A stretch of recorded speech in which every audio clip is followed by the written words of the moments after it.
मानव मानव के नाते प्रतिष्ठा का अधिकारी है। इससे पहले ये सोच नहीं थी। मैं गोरा हूं, मैं हूं प्रतिष्ठा का अधिकारी, इसके अलावा कोई नहीं। मैं फला उपासना पद्धति को मानता हूं, केवल इज्जत मेरे लिए है, किसी और के लिए नहीं। मैं ये भाषा बोलता हूं, मैं बड़ा हूं। पहली बार 1948 में दुनिया ने यूनाइटेड नेशंस के माध्यम से एक घोषणा की मानव अधिकार की, और उसको माना कि ये जितने अधिकार जिन्हें हम मानव अधिकार कहते हैं, जो हमारे संविधान में भी हैं, कहा कि ये मानव प्रतिष्ठा की कल्पना में से निकलते हैं।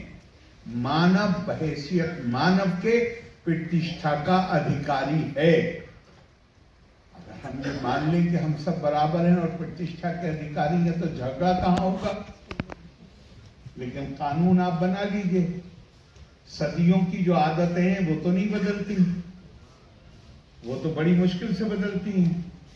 लिहाजा 48 के बाद स्थिति सुधरी, लेकिन जंगें बंद नहीं हुई पूरी तरह। अब मैं दुनिया की बात कर रहा था, और आलोचना बिल्कुल नहीं, केवल विश्लेषण। भारतीय सभ्यता, भारतीय संस्कृति, भारतीय दर्शन 1848 में नहीं, 1748 में नहीं, आज से लगभग 5000 वर्ष पहले भारत के महर्षियों ने, भारत के मनीषियों ने उद्घोषणा की, अहम ब्रह्मास्मि तत्त्वमसि। उन्होंने कहा मानव की प्रतिष्ठा है। हमारे महर्षियों ने कहा मानव के अंदर दिव्यता है। दिव्यता का मानवीयकरण और मानव का दिव्यकरण, ये भारतीय संस्कृति का अनूठा योगदान है। शंकराचार्य का अद्भुत कार्य ये नहीं है कि 4 मठ बनाए, बिल्डिंगों से कुछ नहीं होता है। उनका जो अद्भुत कार्य है वो ये है कि चारों वेदों से उन्होंने 4 महावाक्य लिए और चारों मठों को एक एक महावाक्य दिया। अहम ब्रह्मास्मि तत्त्वमसि, अयम आत्मा ब्रह्मा प्रज्ञानम ब्रह्मा। चारों का अर्थ मानव की दिव्यता के सिद्धांत को प्रतिष्ठापित करना। मानव के अंदर दिव्य को देखो, दिव्यता को देखो। देहो देवालया प्रोक्तो जीवो देवा सदा शिवा। ये जो मानव शरीर है, ये मानव शरीर परमात्मा का मंदिर है। चाहे जिसका हो, ये नहीं कहती हमारी संस्कृति, ये नहीं कहती कि जो भारत में पैदा हुए हैं, जो किसी खास परंपरा में पैदा हुए हैं, उनका देह परमात्मा का मंदिर। और अब आप ध्यान करिए, दुनिया में से बात करते हैं, उद्बोधन करते हैं, भाषण देते हैं, लेकिन मैंने इतिहास में कोई ऐसा संदर्भ नहीं पढ़ा जहां भाषण का पहला वाक्य भी पूरा न हुआ हो। केवल सिस्टर्स एंड ब्रदर्स, केवल बहनों और भाइयों, और जिस देश के हैं उस देश का नाम लिया गया, और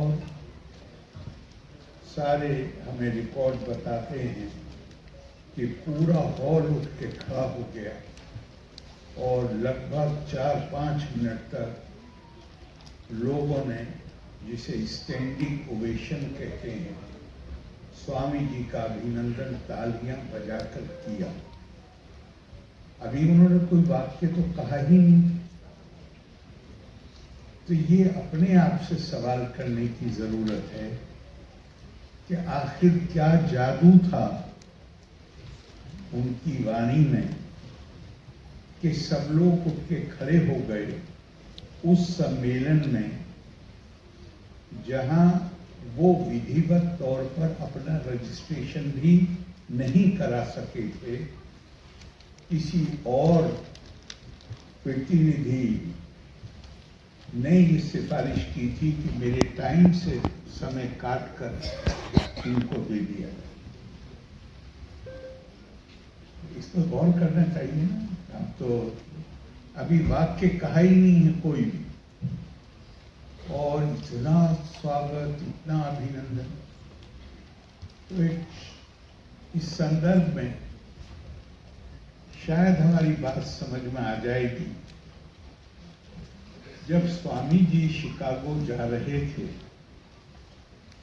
तो आशीर्वाद लेने के लिए मां शारदा देवी, जो परमहंस रामकृष्ण की पत्नी थी, उनसे आशीर्वाद लेने के लिए उनके घर गए। उन्होंने समय दिया और जब स्वामी जी वहां पहुंचे तो मां सब्जी की एक छोटी सी टोकरी उनके सामने रखी थी, और जैसे ही स्वामी जी पहुंचे, इससे पहले कि वो बैठे, मां ने उनसे कहा कि नरेंद्र, जरा रसोई तक जाओ, वहां पर चाकू रखा हुआ है, वो लाके मुझे दे दो। मैंने आभास ये दिया कि जैसे मुझे ये सब्जी काटनी है तो तुम जाके वो चाकू उठा लो। स्वामी जी गए, चाकू लेकर आए, और चाकू का जो लकड़ी का हिस्सा होता है उसको आगे किया, और तेज चाकू था, धार वाला हिस्सा अपने हाथ में लिया और लकड़ी वाला हिस्सा आगे किया मां की तरफ। मां ने चाकू हाथ में लिया, लकड़ी वाले हिस्से को पकड़ा और कहा, नरेंद्र, मुझे कोई सब्जी नहीं काटनी, मैं केवल ये देखना चाहती थी कि तुम धर्म की संस्कृति